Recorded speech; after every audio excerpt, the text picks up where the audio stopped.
people who were asking me to make, one of these kind of soulful beats that I make from scratch, and I actually will do it from scratch. I'm not going to use the sample as the basis for this beat.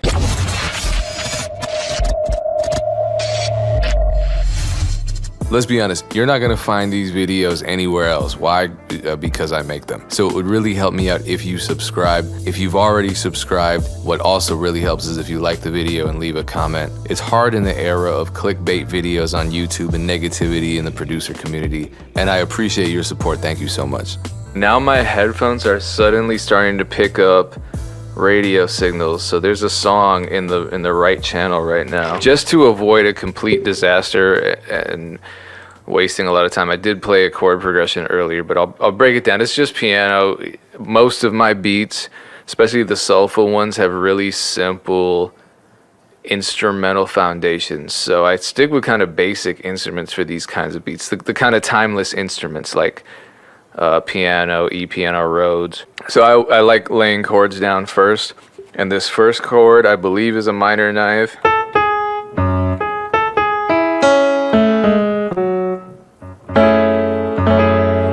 With F sharp as the bass. But if I were to play the chord all the way out, it would be. So this is the minor, then I add the seventh, which is the E, and then I add the ninth, which is G sharp. But I kind of invert it.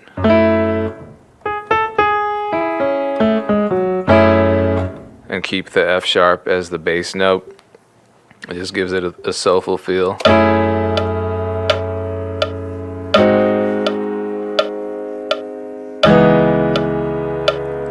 This is another minor ninth. I don't know what the name of this chord is. And then a diminished chord here. I really like diminished chords because they add tension. And the way to play a diminished chord, I don't even know, what is this chord? Let me see. It looks like G sharp. So diminished chord structure is easy. This isn't going to be like a super in-depth music theory tutorial because I'm not very good at it. But diminished chords are easy to remember. They sound really great, but and they sound kind of harder than they are to play. It's just thirds.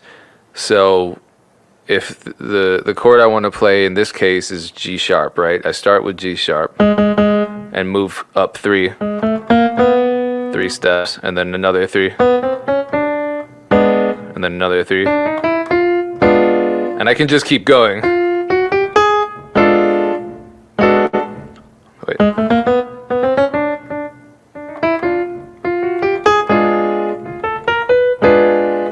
So once I lay this progression down, I usually don't jump right into drums. I usually just keep adding melodies to make it full. And I like this whole idea of the instruments having a conversation with one another. So I'll show you what I mean. We have this piano chord here, right? And I set up a Rhodes track here. It's one of my favorite sounds ever, just because, you know, it just sounds beautiful. There are very few sounds that are just this pleasant to the ear. So I want the Rhodes to answer the piano. And here's what I mean. The piano speaks first. You know what I mean? So the Rhodes answers. I'm gonna change the chord.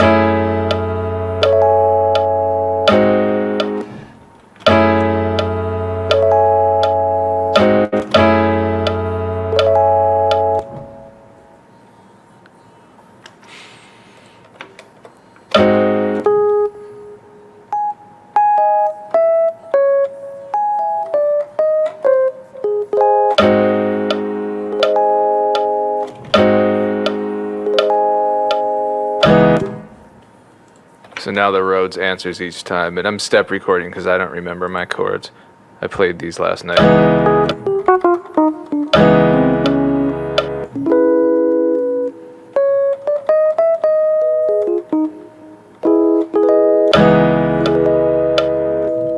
Let's go higher with that one. Actually, no. I'm gonna play both.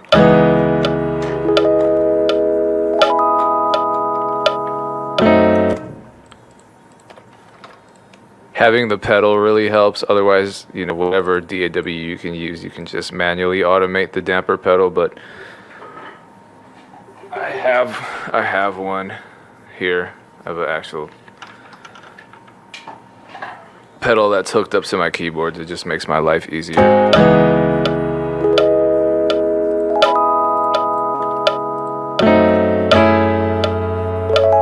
I'm just gonna copy and paste that in.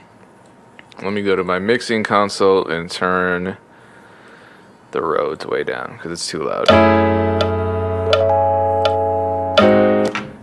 And I remember I made a comment way back that I feel really bad about. Somebody asked me about whether or not I mix my beats while I make them, and I'm like, who does that? I do. I was just being dense. So one thing that I will do pretty much all the time is just throw an EQ, just some subtractive EQ. Just in general, I do this on my instruments, especially piano, especially Rhodes, because they have a lot of heavy low end, and I want to create space in the low frequencies for the bass, and I don't want the low and low mids to interfere with vocals. So I want to constantly be aware of the space that I'm creating in my beat throughout the process. So I will bus those instruments to just a simple subtractive EQ channel. Oh, here's another trick. This is a free plugin. It was free when I downloaded it. I think it's still free. I think Isotope just made it free. It just adds a little bit of stereo width. You don't want to mess with it too much. Well, actually, you know what? There are no rules. Do whatever you want. You can widen, or you can what's the opposite of widening? Narrow. You can narrow as well. I'm gonna widen my piano and my Rhodes. I have little guitar chops that I'll use that I like. That because I can't play guitar, so I'll just have little pieces that I'll throw in. You know, Splice comes in handy for this too. Splice, sounds.com, what else? Arcade, I like. Just little accents that add depth and musicality to your beats. Musicality. Why did I say it like that? So I gotta tune them, obviously.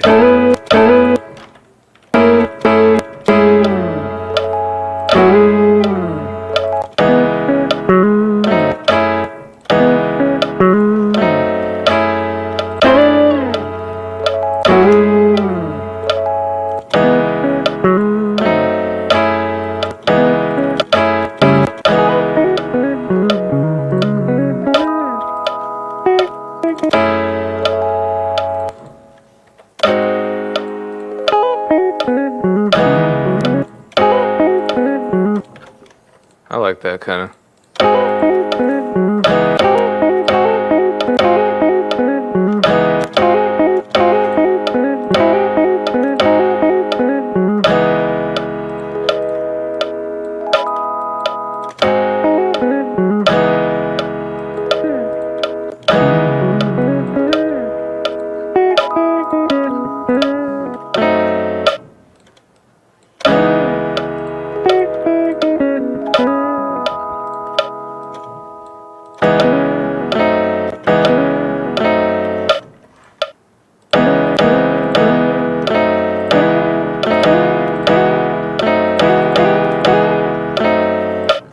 Yeah, I don't need that.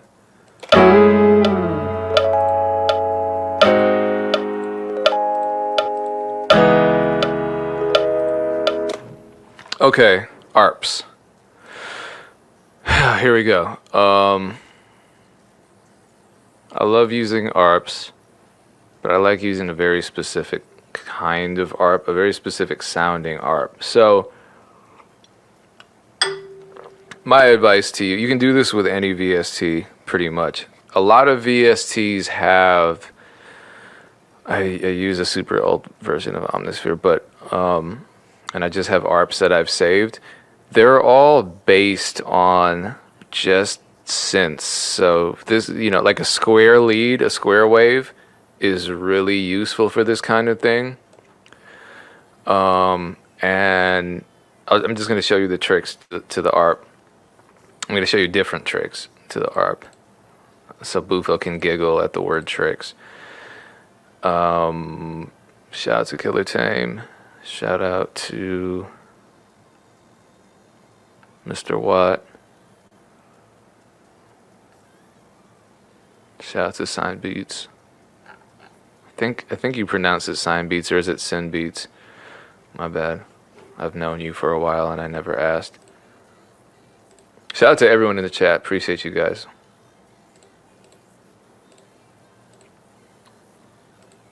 Whatever is playing in this headphone, they're singing their ass off. It's so annoying and distracting. I don't know why all of a sudden there are radio signals being sent to my headphone. Once I start getting the Illuminati messages, it's time to move.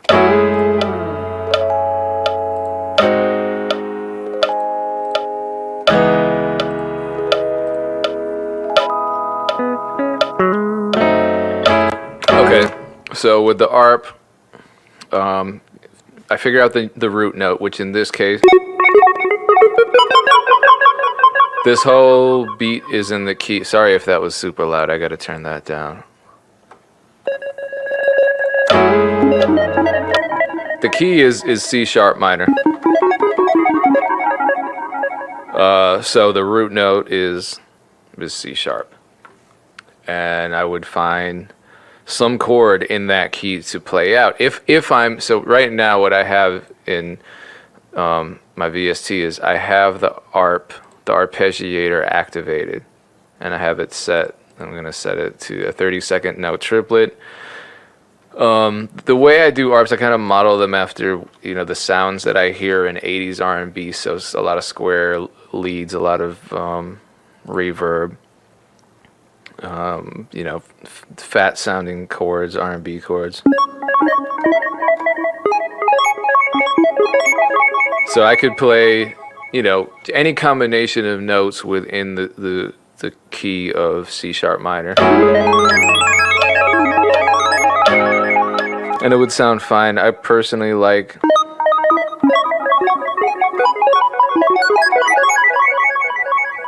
again, if I knew more about music theory, I could tell you what the scale was. But for now, I'm just going to say it's E, F sharp, G sharp, B, and then up to the root note, which is C sharp.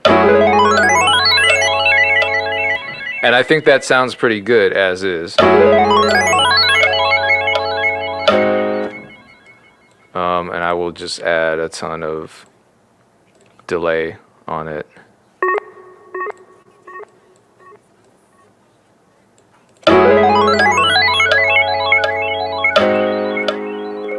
And that works, right? I think it sounds good. But I'm going to do something way harder. Because what the arpeggiator is doing is it's playing your notes, your chord, as individual notes in a scale based on the parameters that you set. So there's an order. You select how many octaves you want it to run.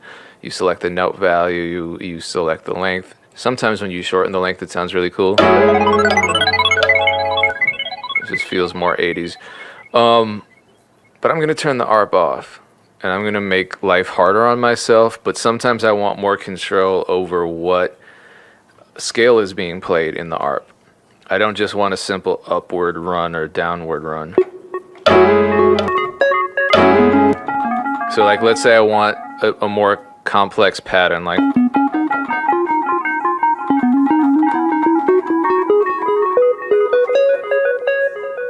I can't play that fast.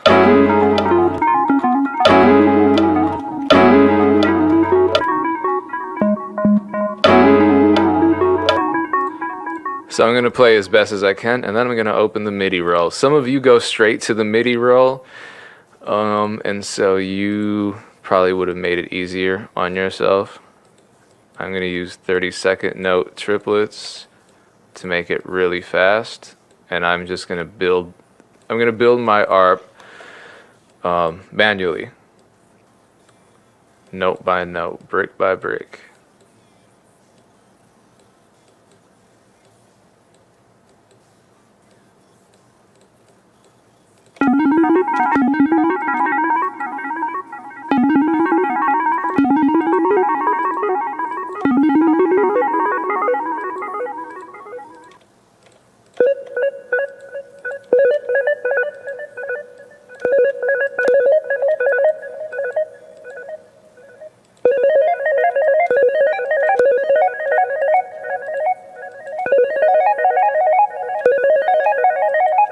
I'm just going to keep going. I don't know when to stop. I'm just going to keep going. We'll see what happens.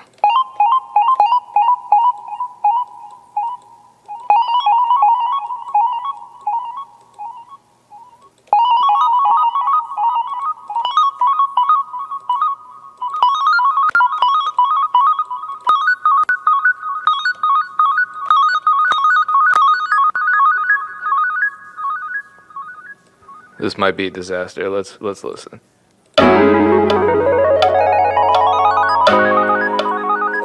Yeah, it's kind of a disaster. I'm gonna try a different one.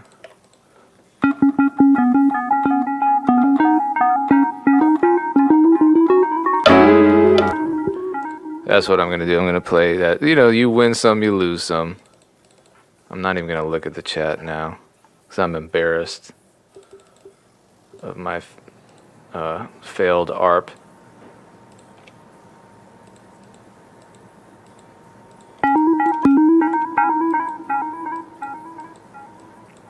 I think this one will work better. It's a little more straightforward. If anyone can play this fast, let me know.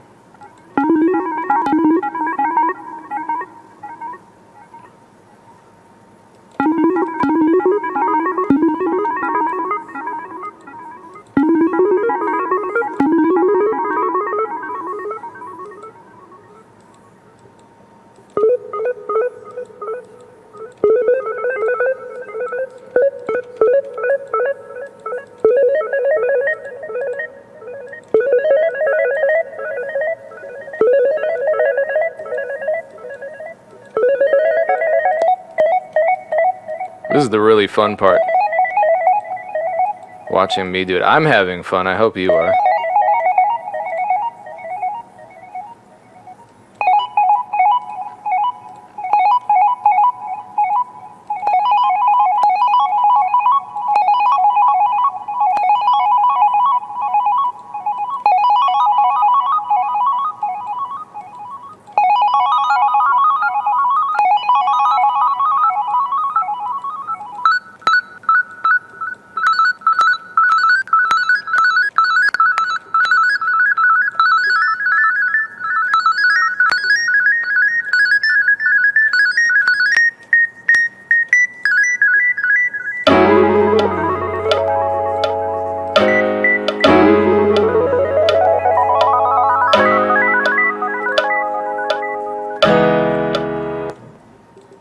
I'm gonna bust that to the EQ, and actually let's see what happens if I turn it up an octave and low shelf it, or cut it off a little more.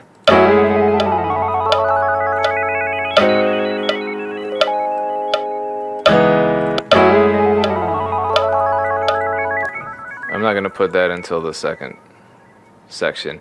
I break everything down into 4 measure sections. So this is, if this is the hook, this is the A, and this is the B of the hook. And then the fun part is the bass line. So before I get into the bass line, let me check the chat. Let's see.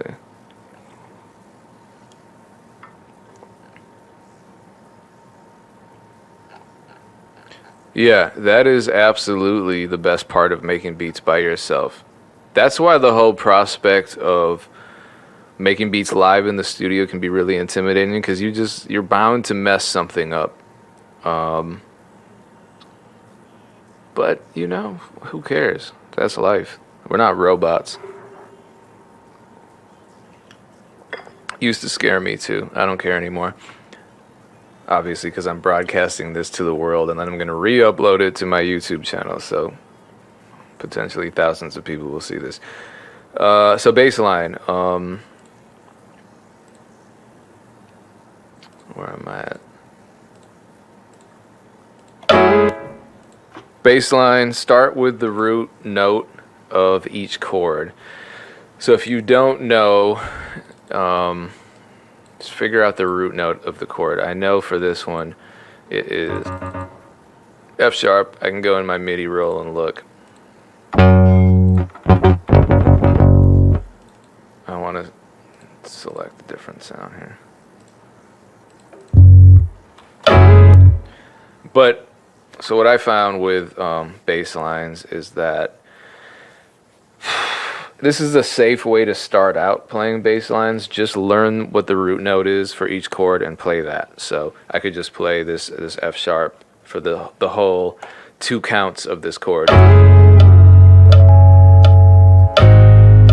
then go to the next one. And it sounds fine, but for me it got boring. I wanted to play more like a bassist, so I kind of learned how to walk my notes up. So instead of just holding something down, I'd walk up and try to maybe be fancy. Just try to make it I'm not telling this to you. I'm saying that this is what I try to do. I try to make it sound more realistic. I didn't even have my, hold on. I don't think anyone saw my hands. So instead of holding it down, I can.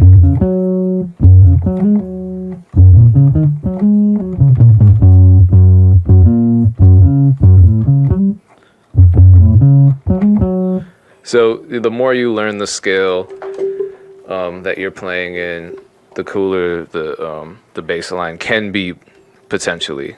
It just kind of takes time. And for me, I listen to a lot of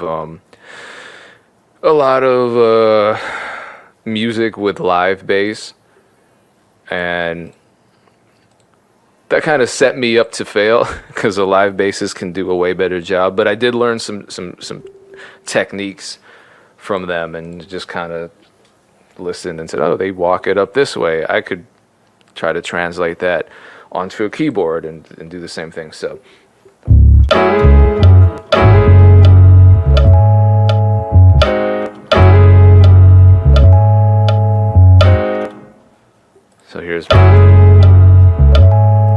these are my first 2 measures of my bass line. It's taking shape. And then the next chord is G sharp.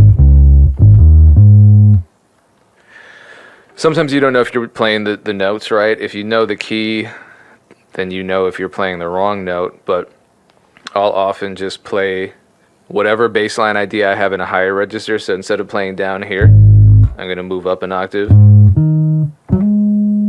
Okay, those are the right notes. So now I know what the right notes are. I'm going to drop back down and record.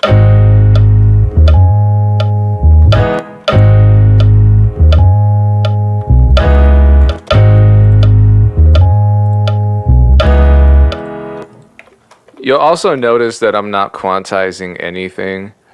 Everything is like a jagged line because I don't want it to sound robotic. For this type of beat, I want it to sound organic, so I'm not going to quantize anything. Except the ARP, I guess. But I could move the ARP a little bit so it feels late. I like when things feel late. Late is better than early, trust me.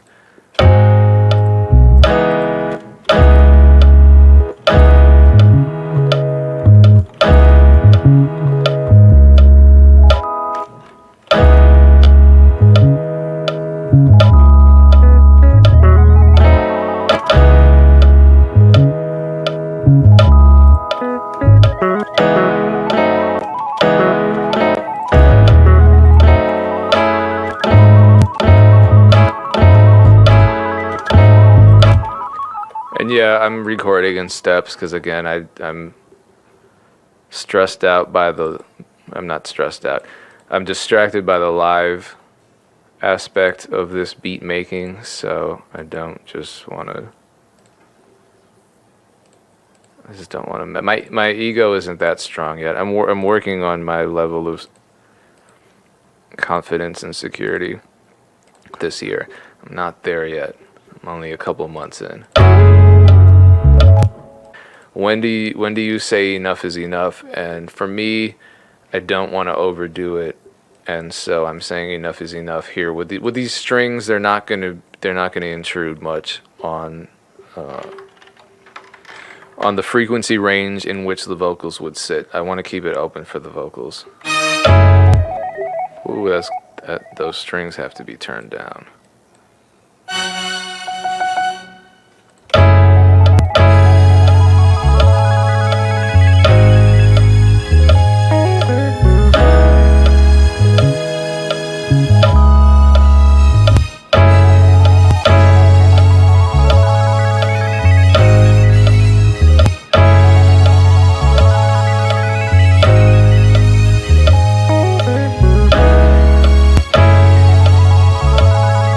I have no idea what I'm doing right now. I'm just playing.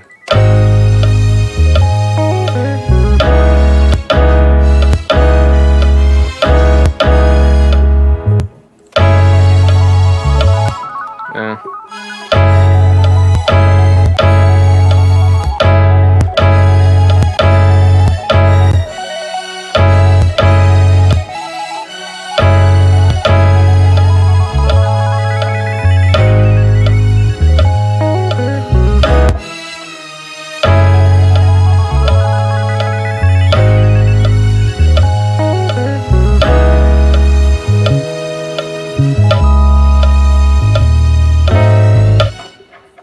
Ooh, that was the wrong note.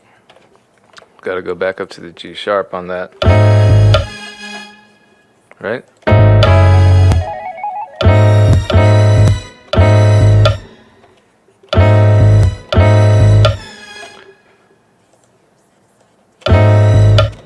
I had to go up to the B because I was already using the G sharp.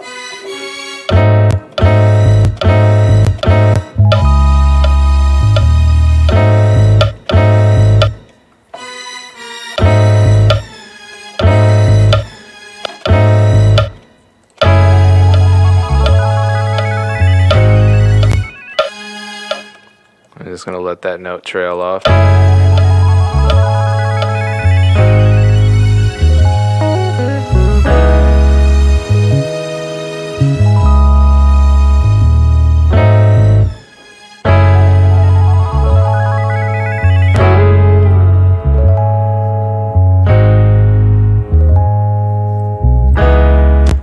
Okay, cool. Okay, shameless self-promotion. I use my own drum kits. This is Damn That Hurt 3. This is my favorite kit. So I'm going to use this. And I'm going to throw a cymbal, a crash cymbal over it. Because when it drops, so maybe I should work on the intro now. So let me move everything over. And I'm going to create just a little 4-bar intro. And I'm going to show you some dynamics tricks.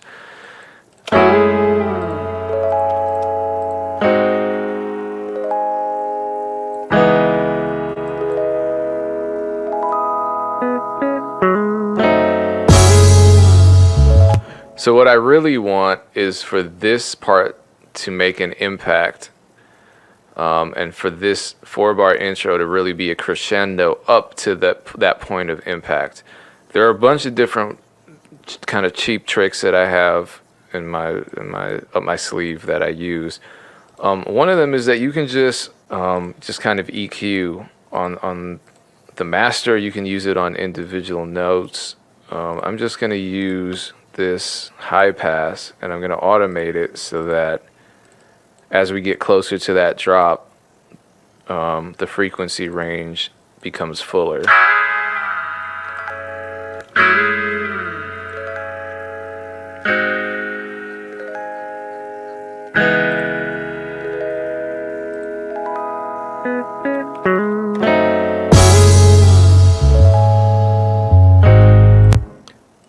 gonna use my drum fills here.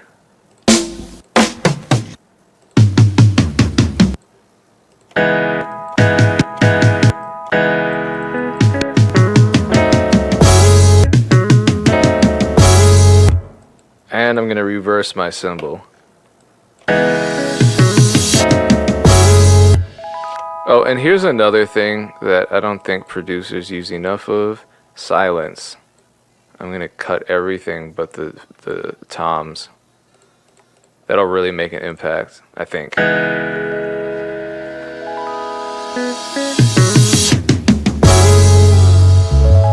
Yeah, that makes. I'm gonna get rid of the guitar too. All right, cool.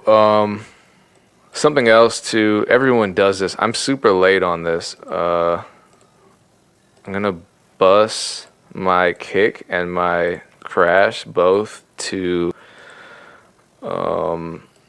a soft clipper, but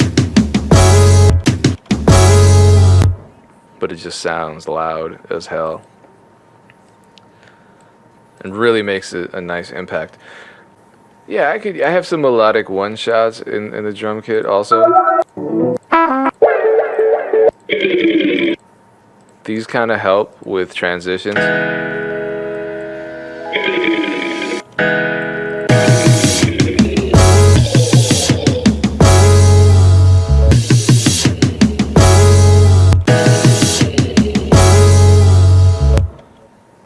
And then I have no shame.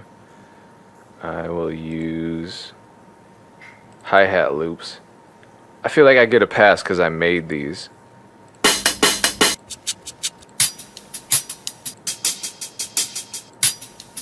I like that one because it has a kind of vinyl texture to it.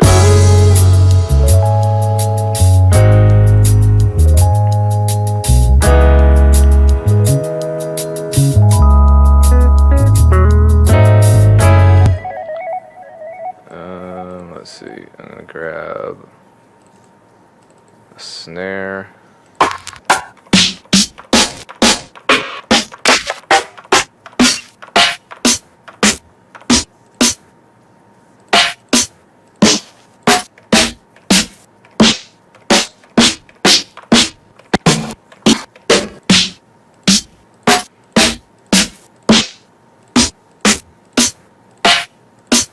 Let's see how that sounds. Finding a snare, man. Oh my gosh.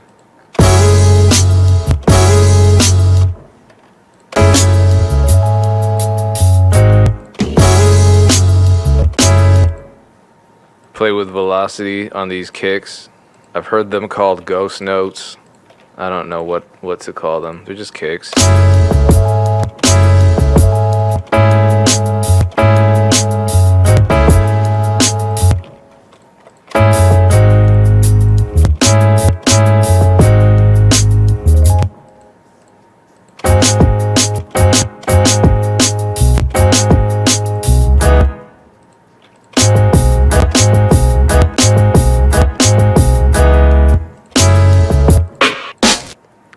I don't love that snare. Let's replace the snare with something else.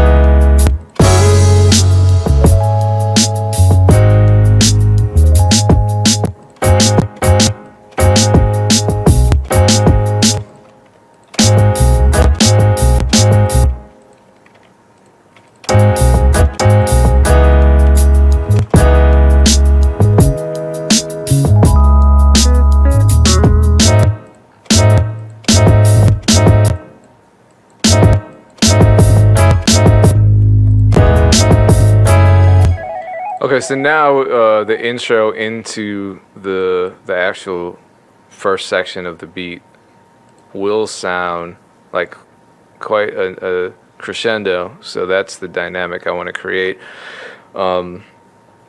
It really sucks to make a whole beat and then you listen back to it and it feels like everything is at one level. There's no high, there's no low, there's no build up, there's no breakdown, and so I'm really conscious of that as I'm producing.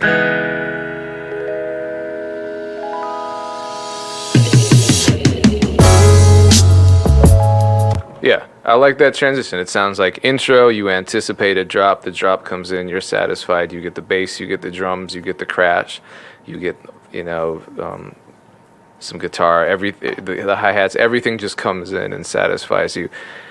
And then for the verse section here, so let's break this down then. So this would be, this section here is hook, right? 8 measures, and then here will be 16 measures of verse. I'm gonna break down the verse section a little.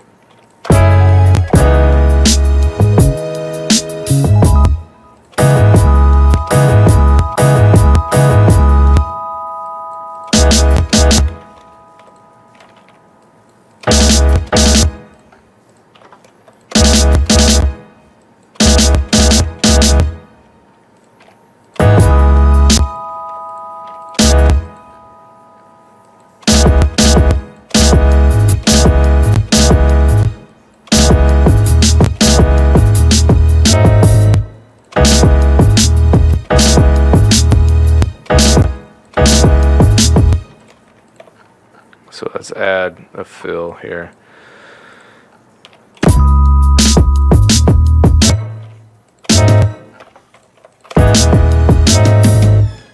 Maybe that flam doesn't sound very good.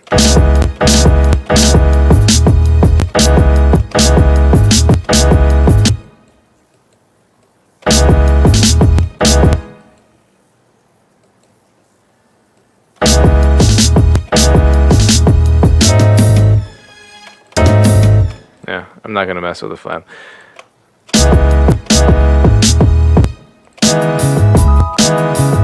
We can bring the crashes back in. Sounds dramatic.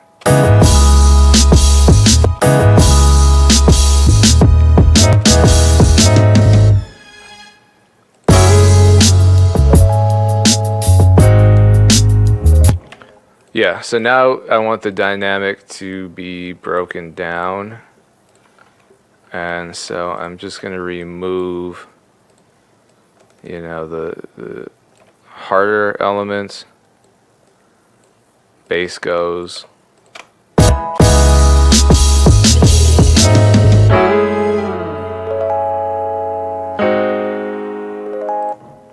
But let's make sure that the rhythm stays consistent. So I'm gonna go and add something to keep the rhythm consistent, and you know, something kind of like a metronome, something serving as a rhythmic guide.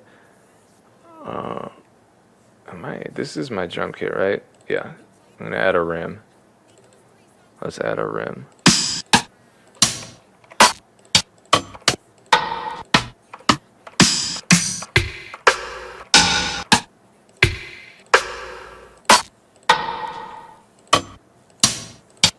Do I want reverb? Maybe not.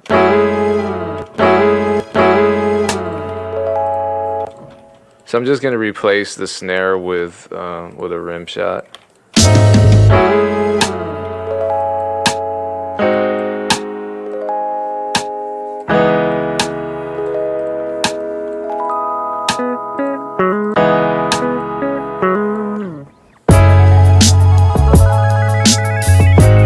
And then I bring it back in. So we're back to the A-B. I just like creating a dynamic. And so we have that there.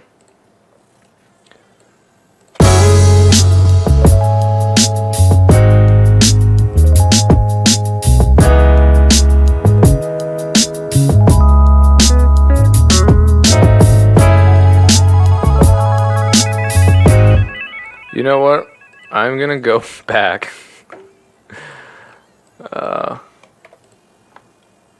Don't cancel me for this. I'm gonna go back to the ARP. I'm gonna turn the ARP on.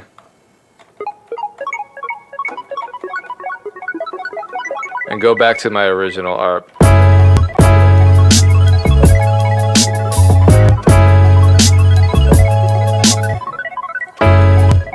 On this, I will quantize, but I might offset it.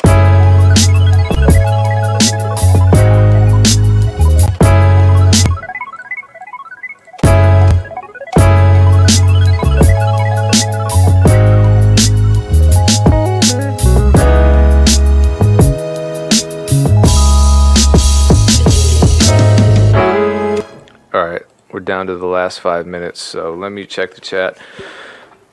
And oh man, there's a lot to catch up on. This is what we want, Bufo. This is what we want from you. Someone gave me a good idea. Let's see if this will work. It could work. Adding some sort of like hand drum element into the mix. I just want to be careful with that. I don't want to overdo it and make it sound corny, but there's a way. Let's see.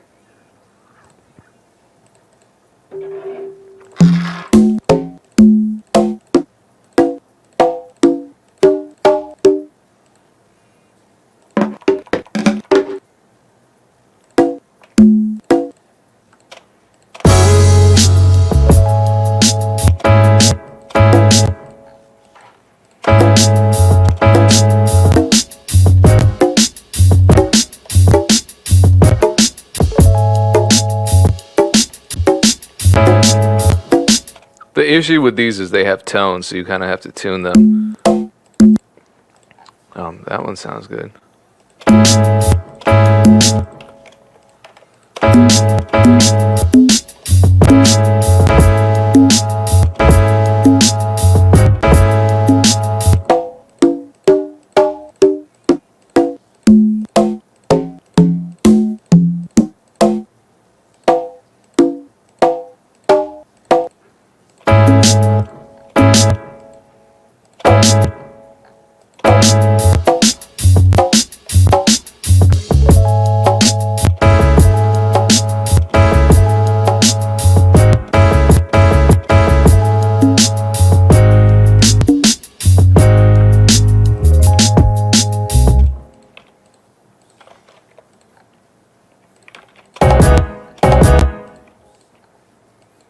I just want to keep it subtle. So yeah, you can add really subtle pieces, and sometimes those subtleties make a beat what it is.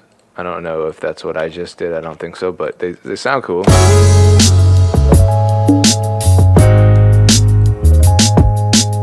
Actually.